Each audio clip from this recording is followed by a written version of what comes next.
Hello बच्चों, story time. आज मैं फिर आई हूँ एक नई कहानी लेके और इस कहानी का नाम है गरीबी का बहाना। गरीबी का बहाना इंग्लिश में बोलते हैं पॉवर्टी एक्सक्यूज़, मतलब गरीब होने का दुख लेके बैठना।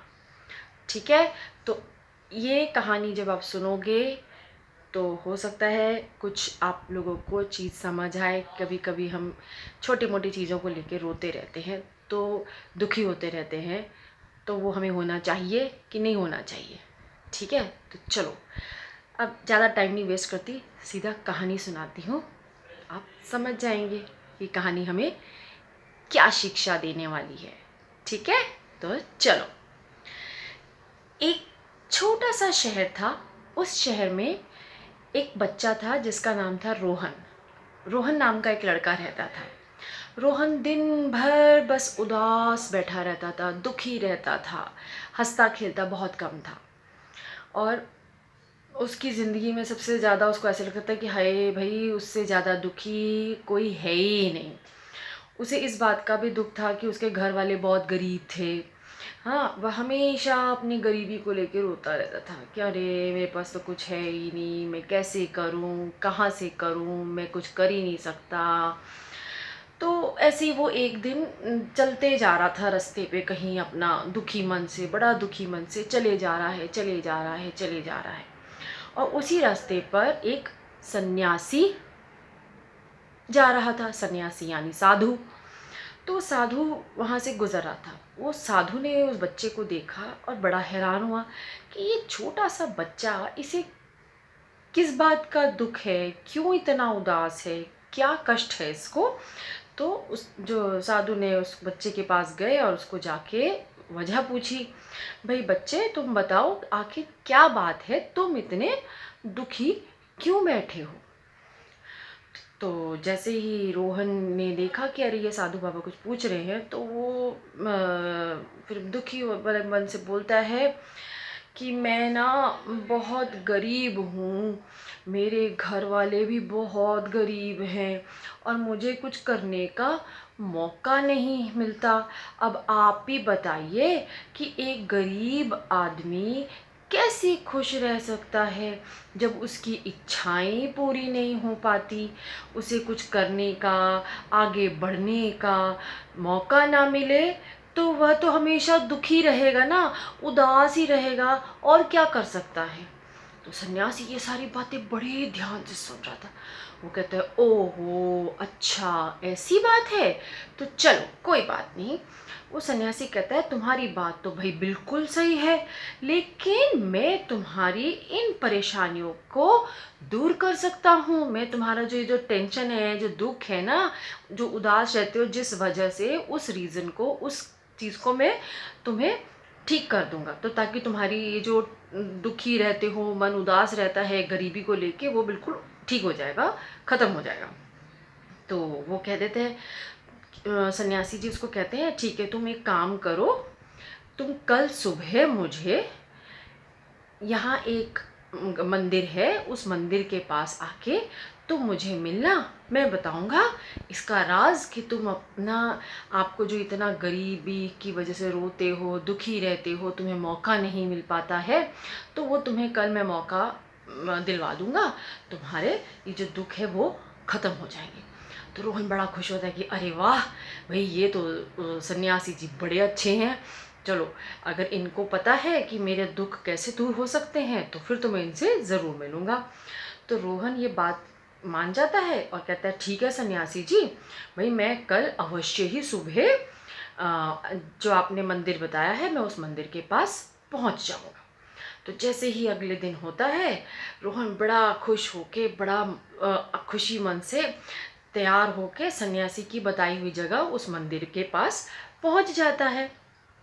और जब वो उस मंदिर के पास पहुंचते हैं, तो सन्यासी जी रोहन को कहते हैं कि चलो चलो, आओ आज मैं तुम्हें एक लंबी जो कहते हैं ना घूमने जा रहा हूँ, एक लंबी वॉक के लिए जा रहा हूँ, तो तुम्हें भी मेरे साथ एक लंबा सफ़र करना है। तो आज हम पैदल चलेंगे, बहुत पैदल चलेंगे, तो तुम चल लोगे ना, बहुत जगहों पे जाना है।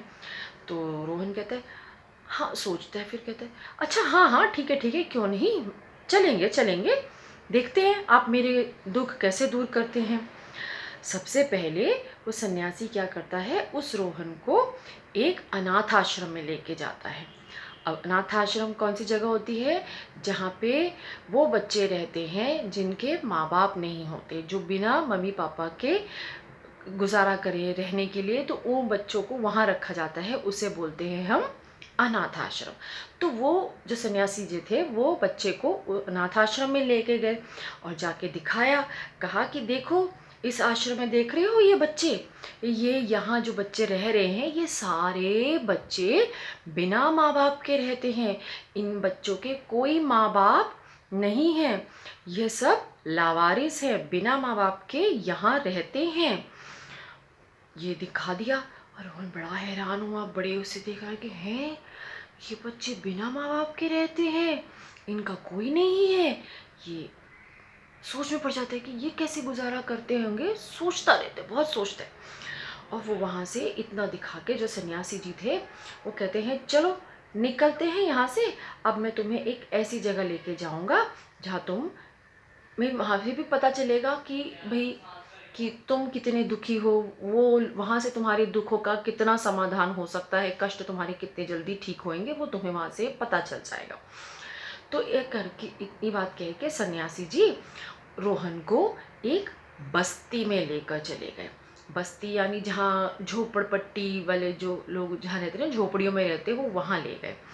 और वहाँ ले जाके सन्यासी जी ने कहा कि देखो इस बस्ती में ध्यान से देखो, बहुत गौर से देखो, देखो यहाँ पे भी कुछ ऐसे बच्चे रहते हैं जिनको खाने को भी नहीं मिलता, ठीक से खाना नहीं खा पाते, कभी कभी तो ऐसा होता है कि उन्हें दिन भर खाना नहीं नसीब होता, भूखे पेट पानी भी नहीं पीने को मिलता, खाने को भी नहीं मिलता, फिर भी गुजारा करते हैं, इनको तो खाना ही बड़ी मुश्किल से नसीब होता है।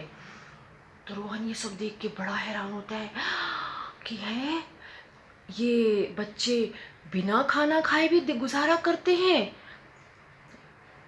रोहन बड़ा हैरान हो जाता है और सोचने लग जाता है कि ये सन्यासी जी तो सही कह रहे हैं कि ये बच्चे तो वाकई में मेरे से भी ज़्यादा बहुत हालत इनकी ख़राब है। तो इतना हो करके फिर सन्यासी जी क्या करते हैं, उसे एक ऐसी जगह लेके जाते हैं जहाँ पे 3 तरह के लोग रहते थे, जिसमें से एक था लंगड़ा, दूसरा था अंधा जिसकी आंखें नहीं थी, और तीसरा वो जिसके दोनों हाथ नहीं थे। तो वो दिखा के सन्यासी जी कहते हैं देखो ये तीनों को देखो, इन तीनों को देखो, अपनी ज़िंदगी में कुछ ना कुछ ये फिर भी कर रहे हैं। एक के पास तो हाथ नहीं है, एक के पास आंखें नहीं हैं, और एक के पास टांग नहीं है, लंगड़ा है, पर ये तो फिर भी गुजारा कर रहे हैं, अपनी रोजी रोटी कमा रहे हैं, दुखी नहीं है, खुश हैं। तो जब वो ये सब देखता है, ये सब दिखाने के बाद जो होता है ना क्या कहते हैं, ये सब दिखाने के बाद सन्यासी जी रोहन को पूछ लेते हैं कि क्या तुम अब भी मान सकते हो कि संसार में यानी इस दुनिया में सबसे ज़्यादा परेशान दुखी तुम ही हो, बताओ क्या तुम ही सबसे ज़्यादा दुखी हो और कोई इस संसार में इस दुनिया में दुखी नहीं है। तो सन्यासी की ये सारी बातें ना रोहन बहुत ध्यान से सुन रहा होता है, और जब ये सुनता है और सोचता है और समझ जाता है, और रोहन जान जाता है कि भाई ये तो सन्यासी जी ने बिल्कुल सही बात बोली, कि मैं तो सोचता था कि वे सबसे ज़्यादा दुखी सबसे ज़्यादा गरीब तो मैं ही हूँ, पर ये तो गलत सोच थी मेरी। तो रोहन जान चुका था कि वह बस मौका मिलने के बहाने बनाता था कि भाई मुझे मौका नहीं मिल रहा है, जबकि उसके पास तो ये सारी चीज़ें मौजूद हैं। मतलब उसके पास आंखें भी हैं, हाथ भी सही सलामत हैं, पाँव भी सही सलामत है, और उसके माँ बाप तो इतने भी गए गुजरे नहीं थे कि उसको खाना ठीक से नहीं खाना भी वो खाने को मिल जाता था। ऐसा तो नहीं था कि वो भूखा सोता था। और मेरे पास इतना भाई वो देखता था कि मेरे पास तो अच्छा खासा घर भी था कि जहाँ मैं अपना रहना गुजर बसर कर रहा था। कभी किसी चीज़ की मुझे मेरे माँ बाप ने उतनी तो मुझे कभी दुखी नहीं हुआ, तो मैं फिर क्यों। तब उसको एहसास होता है कि भाई मैंने तो बहुत बड़ी गलती कर दी, जबकि मेरे पास तो ये सारी चीज़ें मौजूद हैं और अपने जीवन को तो मैं खुद ही अच्छा बना सकता हूँ, क्योंकि अगर मुझे तो सिर्फ एक मौके की देर है। मौका मुझे मिलता था और मैं बहाने बनाता था वो मौके को, चैलेंज को लेके काम करने ना करने का बहाना ढूंढता था।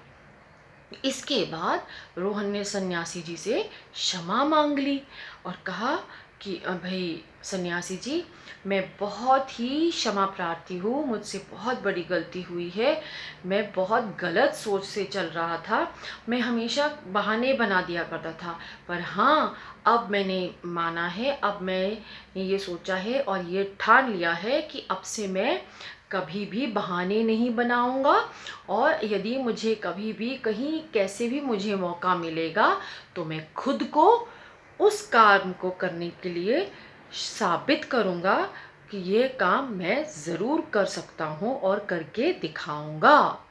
तो इस कहानी से हमें क्या शिक्षा मिली? इस कहानी से हमें ये शिक्षा मिलती है कि हमें हर वक्त बहाने नहीं बनाने चाहिए, यानी एक्सक्यूज़ेस नहीं देनी चाहिए।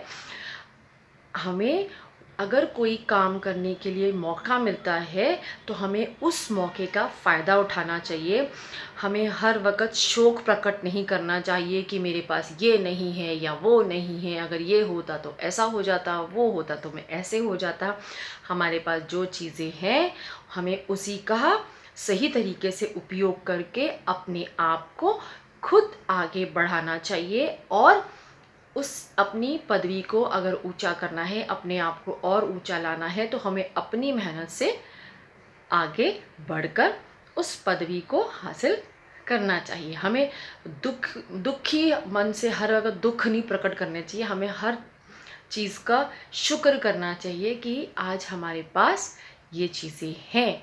हमें इन छोटी छोटी चीज़ों को लेके किस तरीके से हम अपने आप को आगे बढ़ा सकते हैं। तो आशा करती हूँ आपको ये कहानी पसंद आई होगी। पसंद आई हो तो लाइक बटन दबाएं, कमेंट करें और शेयर करें अपने दोस्तों के साथ। और ये शिक्षा वाकई में बहुत अच्छी है। हमें हमेशा ऐसी सोच रखनी चाहिए, हमें दुखी नहीं होना चाहिए। हमारे पास तो बहुत कुछ है, हमारे पास ये सोचो कि हाँ बहुत कुछ है, यहाँ इस दुनिया में ऐसे बहुत से लोग हैं जिनके पास तो ये भी नहीं है। तो हमें ऊपर बैठे भगवान का शुक्र अदा करना चाहिए कि जो है उसी में हमें गुजारा करके अपने आप को आगे बढ़ाएं। ठीक है, तो जल्दी जल्दी कमेंट करो, लाइक करो, शेयर करो, इंस्टा पेज पे, मेरे एफबी पेज पे और मेरे यूट्यूब चैनल पे। मेरा यूट्यूब चैनल का भी जो आईडी है ना वो मेंशन किया हुआ है मेरे इंस्टा पेज पे। तो आशा करती हूँ आप मुझे लाइक भी करेंगे और शेयर भी करेंगे।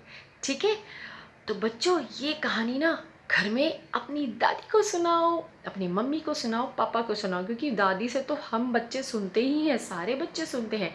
मज़ा तो तब आएगा ना जब बच्चे भी अपनी दादी को, अपनी मम्मी को, अपने पापा को और अपने दोस्तों को कहानी सुनाएंगे।